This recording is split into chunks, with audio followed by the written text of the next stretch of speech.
নাইনটিনের ঠিক আছে। চ্যাপ্টারটা পড়ে আসতে হবে, নাই পারবো না। তড়িৎ রসায়ন। তড়িৎ রসায়নে আমরা কি করি? দেখো, আমাদের বৈদ্যুতিক শক্তি আছে না, বিদ্যুৎ। বিদ্যুৎ ব্যবহার করে কখনো হ্যাঁ। কখনো আমরা রাসায়নিক বিক্রিয়া ঘটাই, ঠিক আছে? এবং সেই রাসায়নিক বিক্রিয়া আমাদের বিভিন্ন কাজে লাগে। হ্যাঁ। আবার কি করি, রাসায়নিক বিক্রিয়া থেকেও অনেক সময় আমরা বিদ্যুৎ তৈরি করি, দুটো কাজ করি। একটা হচ্ছে বিদ্যুৎ থেকে কি করি, রাসায়নিক বিক্রিয়া। বিদ্যুৎ ব্যবহার করে আমরা রাসায়নিক বিক্রিয়া করি। আবার কি করি, রাসায়নিক বিক্রিয়া করে কি তৈরি করি, বিদ্যুৎ। বিদ্যুৎ তৈরি করি। এই দুইটা কাজই আমরা কি করি। এখন বিদ্যুৎ ব্যবহার করে যে রাসায়নিক বিক্রিয়া করি, বিদ্যুৎ ব্যবহার করে রাসায়নিক বিক্রিয়া ঘটালাম, এইটাকে বলতেছি আমরা তড়িৎ জি। বিশ্লেষণ। কি বলতেছি? তড়িৎ বিশ্লেষণ। তড়িতের সাহায্য নিয়ে আমরা কি করব, একটা রাসায়নিক বিক্রিয়া ঘটাবো। বুঝতে পারছো? জি ভাই। আর রাসায়নিক বিক্রিয়া ঘটায় সেখান থেকে আমরা বিদ্যুৎ তৈরি করলে সেটাকে বলি আমরা গ্যালভানিক কোষ। কি বলি? গ্যালভানিক কোষ। গ্যালভানিক কোষ। দুইটা জিনিস, গ্যালভানিক বুঝতে পারছো? কোষ। একটা হলো তড়িৎ বিশ্লেষণ কোষ, আর একটা কি, গ্যালভানিক। গ্যালভানিক। তড়িৎ বিশ্লেষণ প্রক্রিয়াটার নাম, আর কোষটার নাম হচ্ছে তড়িৎ বিশ্লেষ্য কোষ। ঠিক আছে?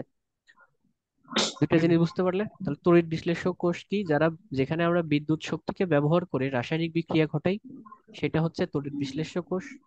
আর রাসায়নিক বিক্রিয়া থেকে যখন আমরা বিদ্যুৎ তৈরি করি তখন সেটাকে বলি আমরা গ্যালভানিক গ্যালভানিক কোষ। কোষ। গ্যালভানিক কোষ। তাহলে দুই ধরনের কোষ। এক নম্বরে আমাদের কি, তড়িৎ বিশ্লেষ্য কোষ। কোষ। ঠিক আছে? এক নাম্বারটা আজকে আমরা শুধু এই এক নাম্বার প্রথমটা নিয়েই পড়বো, হ্যাঁ? তড়িৎ বিশ্লেষ্য কোষটা। ওকে। এবার আসো, তড়িৎ বিশ্লেষ্য কোষ কি, এরকম আমরা একটা পাত্র নিই। ঠিক আছে? জি। এরপরে আমরা দুইটা ধাতুর দণ্ড ডুবাই এর মধ্যে।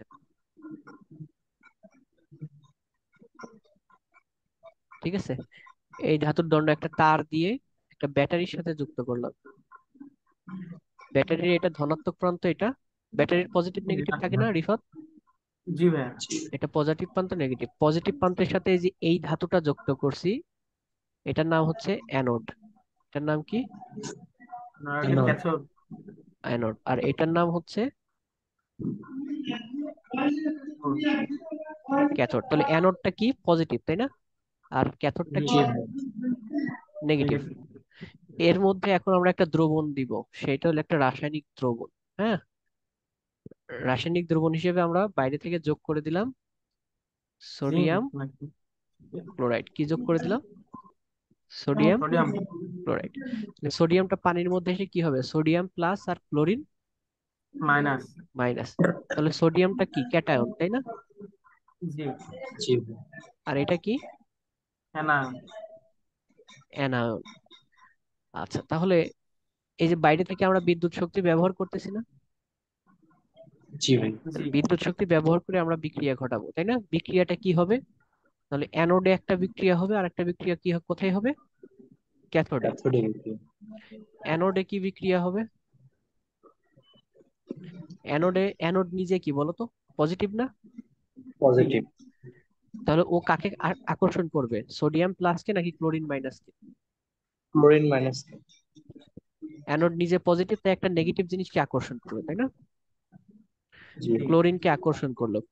ক্লোরিন নেগেটিভ না, ও যে কি করবে, ইলেকট্রন ত্যাগ করবে, তাই না? জি অ্যানোডে ভাই। সবসময় কি বিক্রিয়া হয় মনে রাখবা,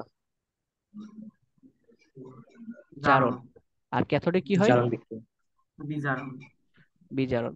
অ্যানোডে জি। জারণ মানে কি, ইলেকট্রন ত্যাগ করবে, তাহলে ক্লোরিন। ঠিক আছে? ক্লোরিন গ্যাস আকারে থাকে না দুইটা, তাহলে কি হলো, দুইটা ইলেকট্রন দুইটা ক্লোরিন। ঠিক আছে? এটা হলো তোমার অ্যানোডের জি। বিক্রিয়াটা। জি। আচ্ছা আচ্ছা। আচ্ছা, এবার আসো ক্যাথোডের বিক্রিয়া। ক্যাথোড কার বিক্রিয়া? ক্যাথোড। ক্যাথোডে কে যাবে, তাহলে ক্যাটায়নটা যাবে, তাই না? জি। ক্যাথোডে ক্যাটায়ন গেল। ক্যাথোডে কি বিক্রিয়া হবে? বিজারণ, তাই না? বিজারণ মানে ইলেকট্রন গ্রহণ। ইলেকট্রন কোথায় পাবে? এই যে ব্যাটারির নেগেটিভ অংশের সাথে যুক্ত করছো না, নেগেটিভ প্রান্ত থেকে কি বেরোয় ব্যাটারির?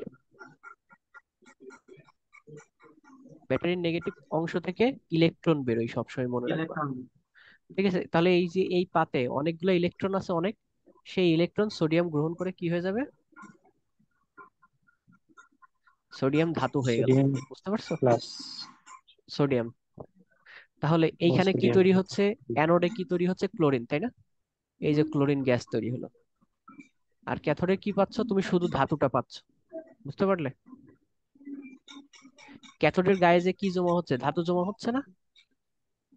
জি এই যে জি এই ভাইয়া। বিক্রিয়ার মাধ্যমে। বুঝতেছো রিফাত? জি জি জি ভাইয়া, জি জি।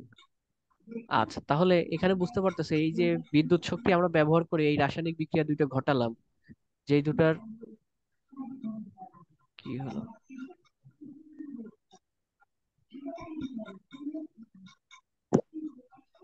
এই যে ঘটালাম বিক্রিয়া, সেই দুটো থেকে একটা থেকে ক্লোরিন পাচ্ছ, একটা থেকে শুধু ধাতু পাচ্ছ। তাহলে এটা খুবই গুরুত্বপূর্ণ একটা জিনিস রসায়নে। ঠিক আছে রিফাত? জি ভাইয়া। এই পুরো প্রসেসটা বুঝছো? 9-10 জি পড়াটা বুঝতে পড়ালাম। পারছি। তাহলে জি ভাইয়া, বুঝতে ক্যাথোডে, পারছি। ক্যাথোডে কি হচ্ছে? ক্যাথোডে কিন্তু ধাতু জমা হয়। কোথায় ধাতু জমা হয়? ক্যাথোডে। ক্যাথোডে ধাতু জমা হয়। মনে থাকবে? জি ভাইয়া। জি। আর একটা উদাহরণ আছে, যেমন ধরো এই যে আবার অ্যানোড দাও।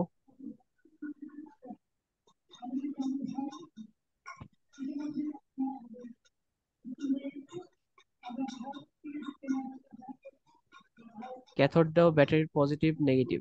ঠিক আছে, এর মধ্যে এবার দ্রবণ হিসেবে দাও অ্যালুমিনিয়াম অক্সাইড। কি দিবা? Aluminium aluminium oxide. অক্সাইড। তাহলে অ্যালুমিনিয়াম। অ্যালুমিনিয়াম কি হবে? পানিতে যে অ্যালুমিনিয়াম 3 হয়ে যাবে ক্যাটায়ন, আর ও আর টু এ মাইনাস। অফ হয়ে যাবে। ঠিক আছে, জি ভাই। তাহলে কি বিক্রিয়া হবে অ্যানোডে? O2 মাইনাস, যে দুইটা ইলেকট্রন ত্যাগ করে অক্সিজেন গ্যাস হয়ে যাবে, তাই না? জি। জি আর ক্যাথোডে কি বিক্রিয়া হবে? ধাতু যাবে, তাই না? অ্যালুমিনিয়াম 3+, যে তিনটা ইলেকট্রন গ্রহণ করে অ্যালুমিনিয়াম ধাতু হয়ে যাবে। তাহলে ক্যাথোডের গায়ে কি হতে থাকবে? অ্যালুমিনিয়াম ধাতু জমা হতে থাকবে, এরকম মোটা হয়ে যাবে আস্তে আস্তে। বুঝতে পারছো আমার কথা? জি ভাইয়া। হুম, এইটা কিন্তু মূল কথা, ক্যাথোডে কি হচ্ছে? ধাতু জমা হচ্ছে, তাই না? জি। জি। ওকে, এইটুকু যদি বুঝে থাকে, কোনো কোশ্চিন না থাকে, আবার দেখো এই পুরো প্রসেসটা যে মুখে মুখে বলতে পারো কিনা।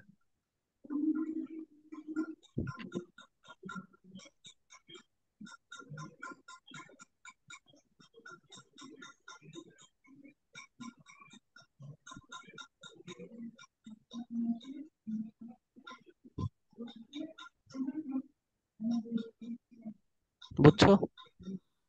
জি ভাইয়া, বুঝতে। ওকে,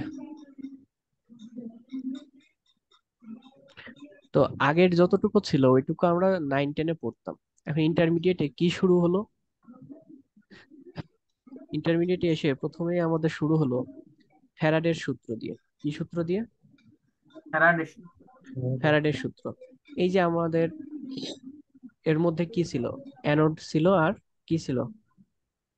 ক্যাথোড, তাই না? ক্যাথোড। এই ক্যাথোডের গায়ে যে কি জমা হচ্ছিল? ধাতু জমা হচ্ছিল না? জি ভাইয়া। এই হ্যাঁ। ফ্যারাডের সূত্রটা হচ্ছে এই ক্যাথোডের গায়ে ধরো 10 মিনিট পর কতটুকু ধাতু জমা হবে, 20 মিনিট পর কতটুকু ধাতু জমা হবে, সেটা নির্ণয় করা আমরা শিখবো, কয় গ্রাম করে করে জমা হবে। বুঝছো? কারণ ইন্ডাস্ট্রিতে তো তোমাকে ব্যবহার করতে পারতে হবে, যে দশ দশ ঘন্টা ধরে এই বিক্রিয়াটা তুমি করলে বিদ্যুৎ সাপ্লাই দিয়ে, সেক্ষেত্রে কতটুকু ধাতু এর গায়ে জমা করতে পারলে তুমি। কারণ যেমন লোহা, লোহা লোহা আমরা জমা করি, পরে লোহার রড, রড আকারে আমরা ব্যবহার করতেছি। ঠিক আছে, বুঝতে পারছো ফ্যারাডের সূত্রটা কিসের ব্যাপারে? তড়িৎ বিশ্লেষণের জি। সময় কোন সংঘটিত বিক্রিয়ায় এই যে তড়িৎদ্বারে, এই যে ক্যাথোড তড়িৎদ্বার, এই তড়িৎদ্বারে কতটুকু দ্রব্য দ্রবীভূত হবে, দ্রব্য জমা হবে বা সঞ্চিত হবে, সেটা বিদ্যুতের সমানুপাতিক। মনে থাকবে? জি এটাই ফ্যারাডের জি সূত্র। ভাইয়া, বুঝতে। মানে এইখানে কতটুকু জমা হবে সেটা হচ্ছে ওই বিদ্যুতের, যে পরিমাণ বিদ্যুৎ তুমি এখান থেকে দিচ্ছ, কারেন্ট তুমি এখান থেকে সাপ্লাই করতেছো, তার সমানুপাতিক। মনে থাকবে? জি ভাইয়া। এই যে জি। ডাব্লিউ সমানুপাতিক কিউ। কিউ মানে চার্জ, বিদ্যুৎ চলা মানে কি চলা, চার্জ। আর ডাব্লিউ হচ্ছে কতটুকু জমা হচ্ছে, ওয়াট। গ্রাম। ঠিক আছে, ডাব্লিউ সমানুপাতিক কিউ। কিউ হচ্ছে চার্জ, এই যে এখান থেকে যে চার্জটা ব্যাটারি থেকে বেরোচ্ছে, চার্জ তুমি যত দিবা তত পরিমাণে বস্তু তোমার ক্যাথোডে জমা হবে। বুঝতে পারছো? জি। আচ্ছা, তাহলে সমানুপাতিক চিহ্ন তুলে দিলে একটা সমানুপাতিক জেড। ধ্রুবক আসে, সেটা হচ্ছে জেড। ঠিক আছে। আর তোমরা ছোটবেলা থেকে জানো না, I equals to Q by T, current সমান সমান জি ভাইয়া। চার্জ বাই সময়, সময়, তাই না? তাহলে কিউ সমান সমান কি লেখা যায়, আইটি।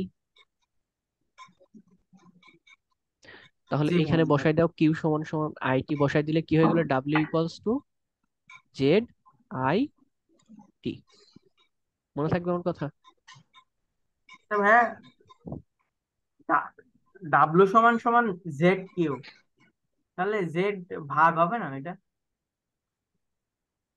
দেখো, তোমার ফ্যারাডিয়ে এই বিজ্ঞানী কি বলতেছে, যে ক্যাথোডে এসে তোমার যুক্ত হচ্ছে না ধাতুটা, জি।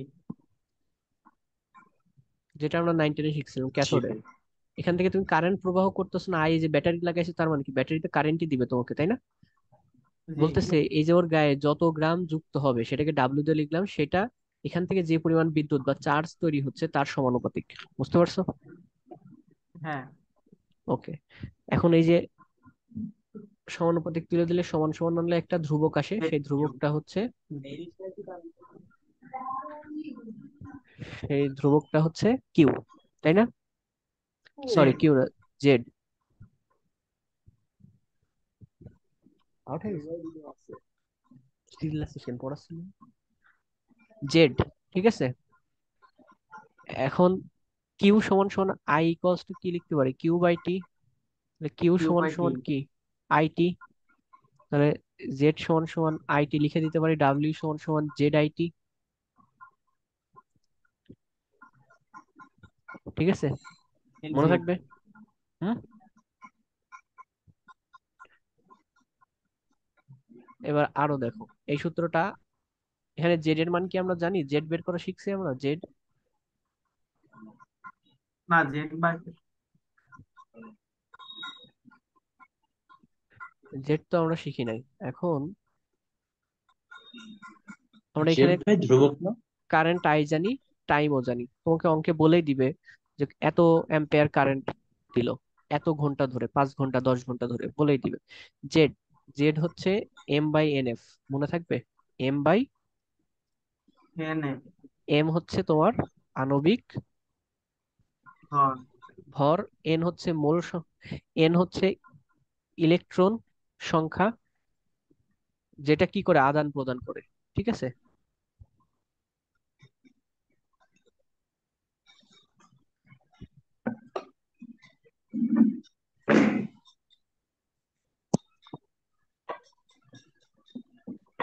ইলেকট্রন আদান প্রদান মানে বুঝছো, ওই যে তখন অ্যানোড বিক্রিয়া ক্যাথোড বিক্রিয়া লিখলাম না, ওইখানে ধাতুটা হচ্ছে ইলেকট্রন গ্রহণ করতেছিল না, জি।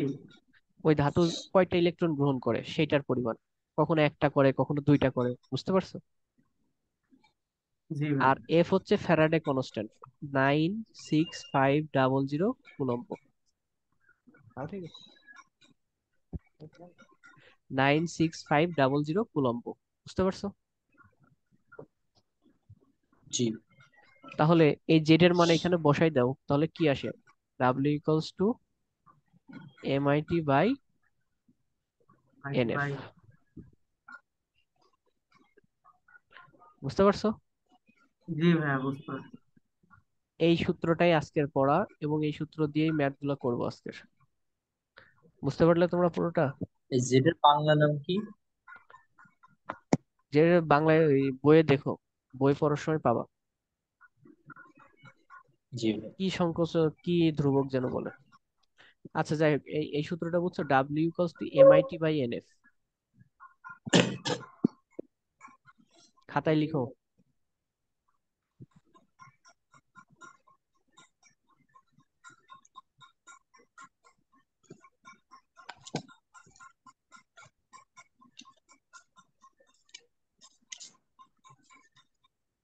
ঠিক আছে। এখন এখানে ব্যাপারটা হচ্ছে এন এর মান কত, যেমন আগে আমরা সোডিয়াম ব্যবহার করছি না, এখানে কি থাকতো, সোডিয়াম প্লাস থাকতো না? জি হ্যাঁ। সোডিয়ামটা যে এখানে যুক্ত হচ্ছিল ক্যাথোডে, ক্যাথোড হচ্ছে নেগেটিভ প্রান্ত আর এটা হচ্ছে পজিটিভ। সোডিয়াম যে ইলেকট্রন, একটা ইলেকট্রন গ্রহণ করলেও সোডিয়াম ধাতু হয়ে যাচ্ছিল, তাই না? তাহলে এখানে কত, একটা ইলেকট্রন, তাহলে এখানে এন এর মান কত হবে? হ্যাঁ, 1। ওয়ান। যদি ফেরাসের ক্ষেত্রে নয় Fe2+, তাহলে ও কয়টা গ্রহণ করে ইলেকট্রন? দুইটা না? তাহলে এন এর মান কত হবে? জি অ্যালুমিনিয়ামের ক্ষেত্রে কি করে? 2টা। অ্যালুমিনিয়াম 3+ থাকে, ও তিনটা জি ইলেকট্রন গ্রহণ করে অ্যালুমিনিয়াম ধাতু হতে। তাহলে এন এর মান ওর কত হতো? 3। বুঝতে পারছো? ধাতুর উপরে নির্ভর করবে। আর এই যে আণবিক ভর তো এক এক ধাতুর এক এক রকম, তাই না? ফেরাসের একরকম, অ্যালুমিনিয়ামের একরকম, সোডিয়ামের একরকম। বুঝতে পারছো? আর এফ এর মান সবসময় 99650। মনে থাকবে? জি ভাই জি। আমি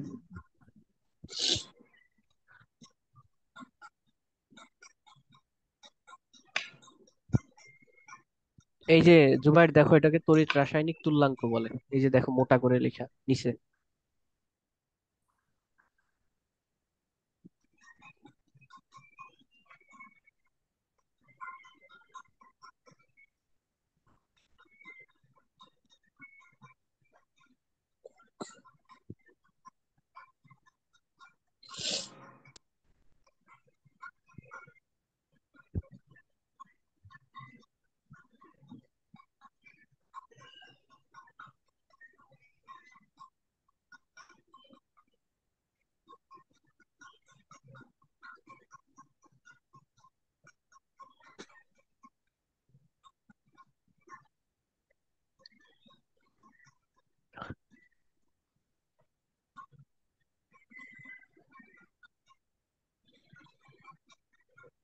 দেখো এই ম্যাথটা দেখো।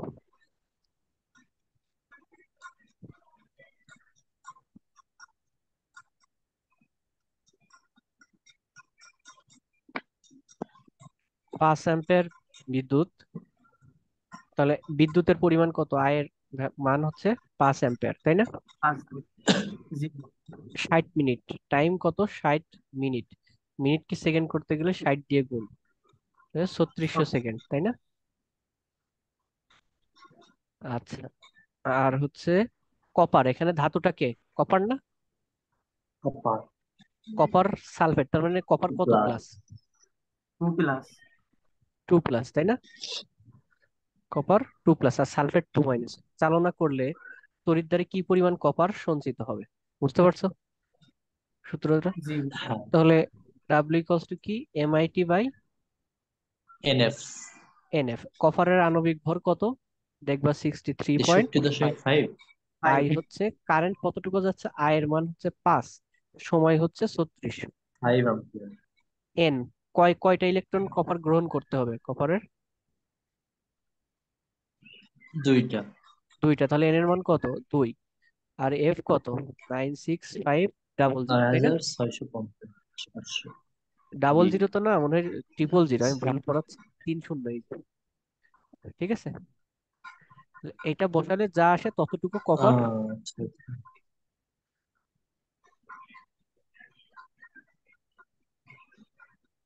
এখানে জি ভাই। তোর বইয়ে ভুল দিছে কেন? 9000 কত হবে ওটা? 2 দিয়ে গুণ করলে পরে কত হবে ডাবল গো? জিরো না? হ্যাঁ, এই ডাবল জিরোই হবে, এটা বইয়ে এই জায়গা ভুল আছে। আহ, ঠিক আছে, 96500। ওকে, বুঝতে পারছো রিফাতের ম্যাথটা? জি ভাই যা আসবে তত গ্রাম যুক্ত হবে। কত আসে, ক্যালকুলেটর বসাও।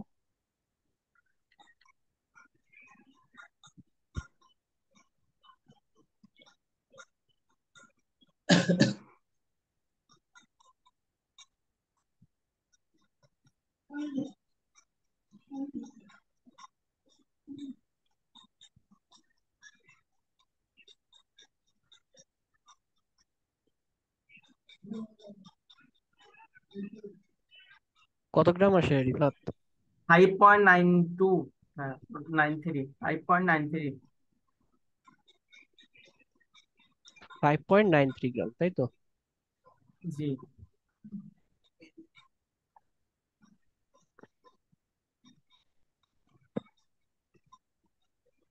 এই যে দেখো 5.92 গ্রাম, ঠিক আছে। ওরা জি বইয়ে বিভিন্ন ভাবে হ্যাঁ, করছে, করার দরকার নেই, আমি তোমাকে যেভাবে শেখালাম সেইভাবে করবা, ঠিক আছে, মনে থাকবে। ঠিক আছে। এটা দেখো 4.9, কপার সালফেটের ভিতর দিয়ে এই যে বিদ্যুৎ, আয়ের আয়ের মান কত, 160 মিলি অ্যাম্পিয়ার। এমএ মিলি মানে অ্যাম্পিয়ারকে অ্যাম্পিয়ার করতে গেলে কত দিয়ে গুণ দিতে হয়? 10⁻³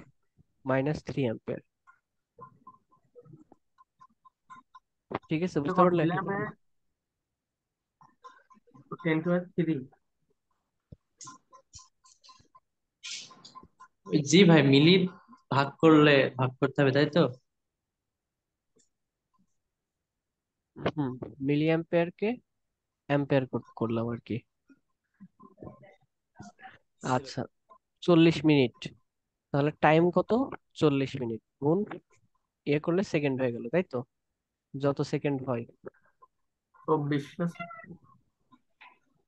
2400 সেকেন্ড, ঠিক আছে। সঞ্চিত কপার পরমাণুর সংখ্যা নির্ণয় করো।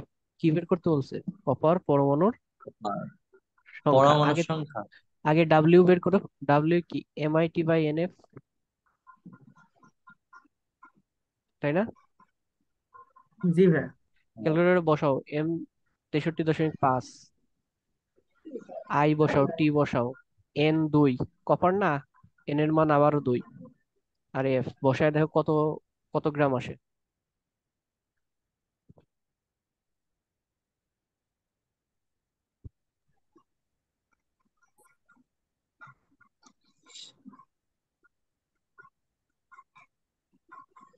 2 এফ এর মান কত জানো ভাই? 96500 965। One coulomb. Point one seven আসছে। 1.17, জুবাইর এটাই আসে তোমারও? গুণন 10, না 7 গুণন 10 to the power ইনভার্স 15। কত? 1.17 ইন্টু গুণন 10 to the power 15। ইনভার্স 15 না শুধু 15? শুধু 15।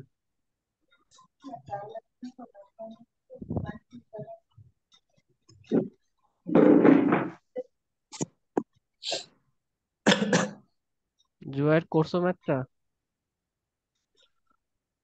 আমি ভাই করি নাই তো। বসাও রিফাত, আবার বসাও। 63.5 গুণন 160 ও ইনভার্স 3। গুণন 60। এবার ঠিক হবেন ভাই, ওই ইনভার্স 3 প্রথমবার কত আসে দেখো। দেখেছিলাম।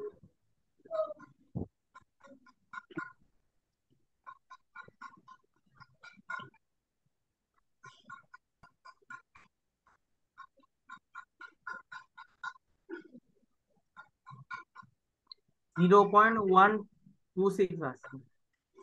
জি ভাই, 0.126। এত গ্রাম?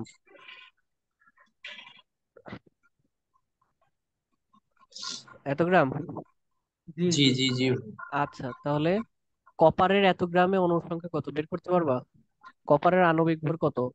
63.5। 63.5। এত গ্রামে অনুর সংখ্যা কত হয়?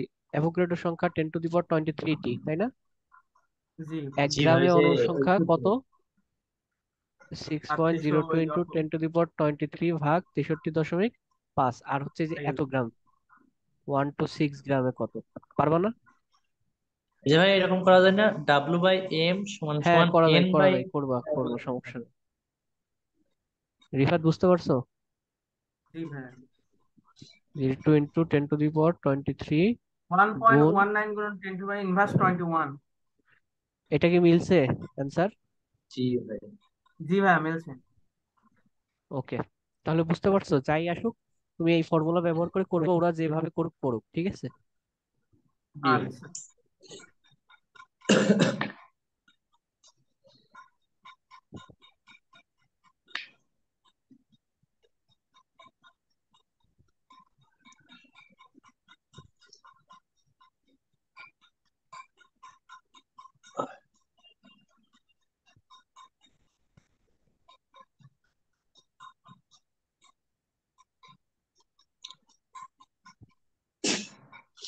এটা দেখো,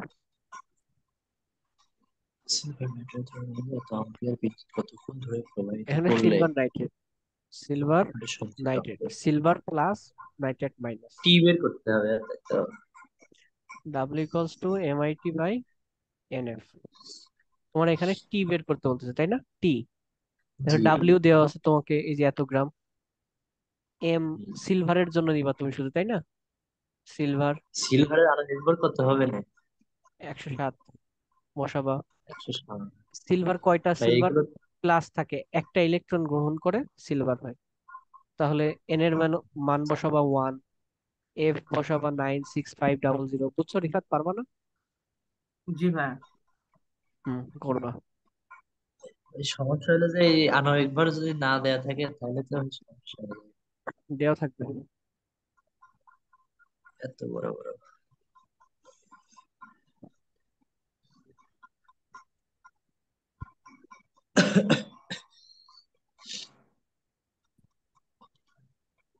এই যে এই ম্যাথটা করে দাও দুইজনই, দুইজনই করে অ্যান্সার বলবো, কেউ বলবো না, দুইজনের কাছে কোনটা রাখো। ভাইয়া?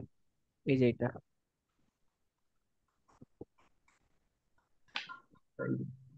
14 নাম্বার।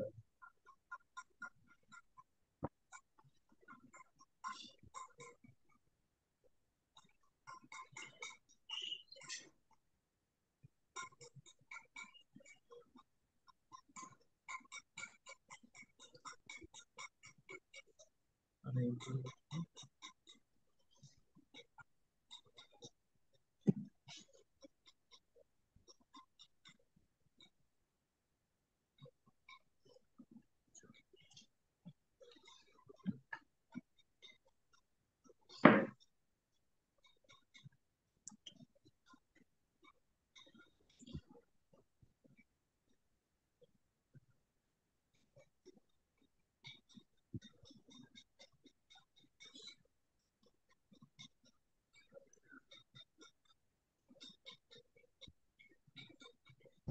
ডাব্লুতে ভাইয়া কি ধরবে না? ডাব্লুতে ওই যে ওজন, ওই যে ওজন। এটা W Q by N F আসতেছে। কি? মানে সূত্র বানায় নিলাম, এই যে আইটির পরিবর্তে কিউ বসায় চার্জ বের করতে হবে। এই যে এন বের করবা, এন।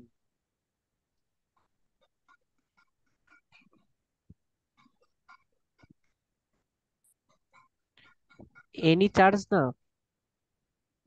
ও, ওই ইলেকট্রন সংখ্যা। ইলেকট্রন সঙ্গে ইলেকট্রন চার্জের সমপরিমাণে ইলেকট্রন গ্রহণ করে না, দেখো না? সিলভার কি করে? যতগুলো ইলেকট্রন গ্রহণ করতেছে সেটাই ওর চার্জ নেই, যে একটা ইলেকট্রন।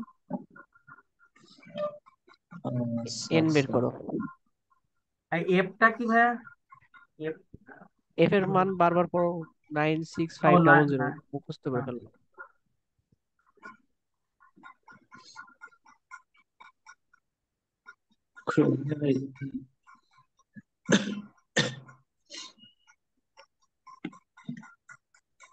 ক্রোমিয়ামের আণবিক ভর, ভাই ক্রোমিয়ামের আণবিক ভর কত? 151, 152 ধরো, 152। ক্রোমি- ক্রোমিয়াম 24 না? ও আচ্ছা, ক্রোমিয়ামের হচ্ছে 52, শুধু 52। 52, হ্যাঁ।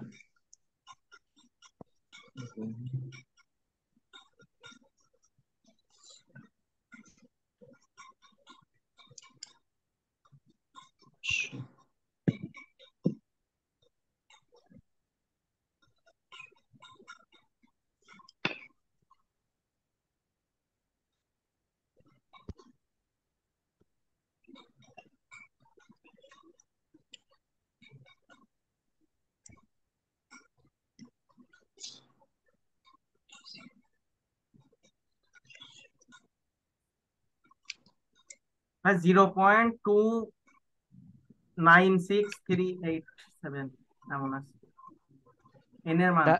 ডাব্লিউ কত বসাইছো? 0.25 বসাইছো? Two zero seven five point zero two seven five বসাইছি ডাব্লু। এম কত বসাইছো? 52 বসাইছো? 52 বসাইছি। আই কত বসাইছো? 0.0। 0.0422। টি কত বসাইছো? টি 3600। বসাইছি 3600, জি। আর এফ কত ভাই দাঁড়ান, বসাইছো? এফ ওই যে 9600, ওইটা। 2.97 আসতেছে। এই যে দুই হ্যাঁ। দশমিক সাতানব্বই আসবে, তাহলে 3 আসবে। ঠিক আছে, চার্জ 3। মনে থাকবে? জি ভাই। জি ভাই। আচ্ছা, লাস্ট আসো, আর একটা জিনিস আছে যে এটা শেখায় তোমাদের শেষ করব এই কনসেপ্টের উপরে। এইবারও আসলে পরীক্ষায় তোমাদেরও আসবে। ঠিক আছে, দেখো, জি। একটা পাত্র দেওয়া আছে,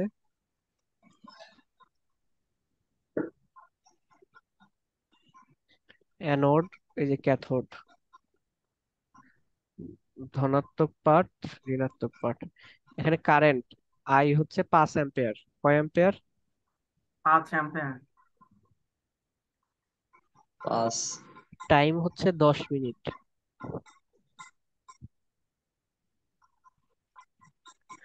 কপারের আণবিক ভর 63.5।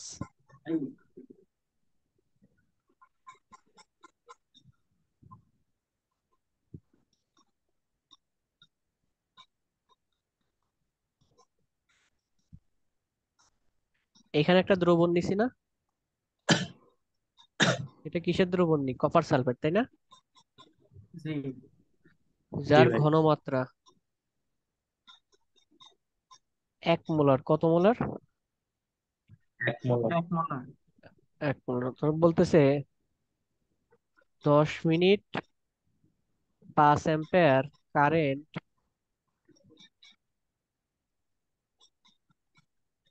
চালনা করলে ঘনমাত্রা কত হবে? কারণ কপারের ঘনমাত্রা এখানে 1 মোলার আছে, কিন্তু কপার তো কি হচ্ছে, এখান থেকে এর গায়ে লেগে যাচ্ছে না? জি। তাহলে জি ঘনমাত্রা ভাই। আস্তে আস্তে কপারের কি হয়ে যাচ্ছে, কমে যাচ্ছে না? আমার কথা কি বুঝতে পারলে? জি ভাই, বুঝতে পারছি। তাহলে শুরুতে হ্যাঁ। কপারের ঘনমাত্রা ছিল 1 মোলার। এখন 10 মিনিট ধরে তুমি এই কোর্সটা চালাইছো, তাহলে অনেক কপার এখান থেকে এর গায়ে লেগে গেছে। জি। তাহলে আমার আগে দেখতে হবে ডাব্লিউটা কত, কত গ্রাম লাগলো কপার। ঠিক আছে, ক্যালকুলেটর ধরো, জি ভাই। বের করো কত গ্রাম লাগলো।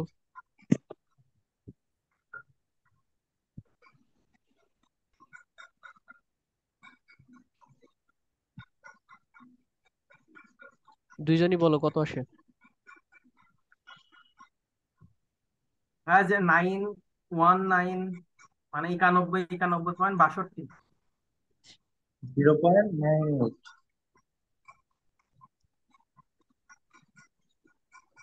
ডাব্লিউ কত আসে? 0.98। এত গ্রাম, তাই না? জি ভাই। আচ্ছা, তাহলে এই ওজনকে ঘনমাত্রায় পরিণত করে কিভাবে? ঘনমাত্রা C equals to W by, W গুণে 1000 বাই এমভি, মনে আছে? হ্যাঁ, হ্যাঁ ভাই, এটা মনে আছে, এস সমান লেখা আছে। তাহলে যে এখানে ডাব্লু হচ্ছে জিরো পয়েন্ট জি নাইন ভাই, এইট মনে আছে। 1000 বাই আণবিক ভর হচ্ছে 63.5 গুণ, এটার আয়তন ধরো দেওয়া আছে 200 মিলিলিটার। কত মিলিলিটার? 200 মিলিমিটার। এই যে 200 মিলিলিটার, কত আসে এটা দেখো।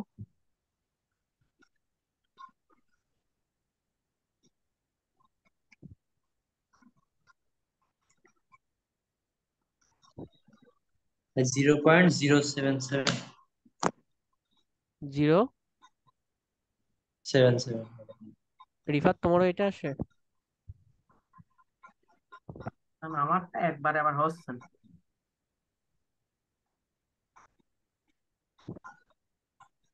জি ভাই, 0.077। তাহলে এই যে এইখানে ওয়ান। কপার জমা হলো কতটুকু, এতটুকু, তাই না? জি। জি ভাই। অতটুকু কপার জমা হলো, সেই এতটুকু কপারের ঘনমাত্রা কত, এত, তাই না? জি। বিয়োগ করতে হবে এবার। তাহলে এই যে আগে ছিল 1 মোলার, এতটুকু ঘনমাত্রা এর গায়ে লেগে গেছে। তাহলে এখন আর ঘনমাত্রা কত আছে এর মধ্যে? 1 minus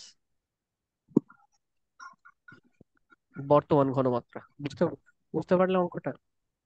zero zero point point nine nine zero two three point 923। 92 molar. এখন ঘনমাত্রা ঘনমাত্রা কমে গেছে, বুঝছো? জি ভাই। জি ভাই। এই ম্যাথটা এবারও আসছে, প্রত্যেকবারই আসে। একটা 4 মার্কের। ক্লিয়ার? জি ভাইয়া। জি ভাই। এই চ্যাপ্টারের যে সৃজনশীল প্রশ্নটা আসে তার অর্ধেকটা আজকে পড়া হয়ে গেল, বাকি অর্ধেকটা পড়তে 2 দিন সময় লাগে। এখন জি আমি ভাই। তোমাদের এই যে পিডিএফটা পাঠাবো, এটা দেখে দেখে দেখে দেখে বই হাজারি নাকসারের বই, ঠিক আছে? হাজারি জি জি ভাই। নাকসারের বই পেজ লিখে নাও, পেজ বলে দিচ্ছি।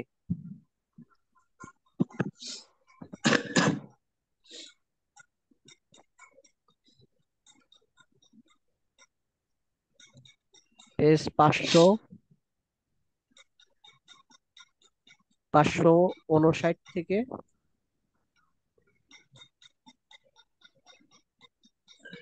569।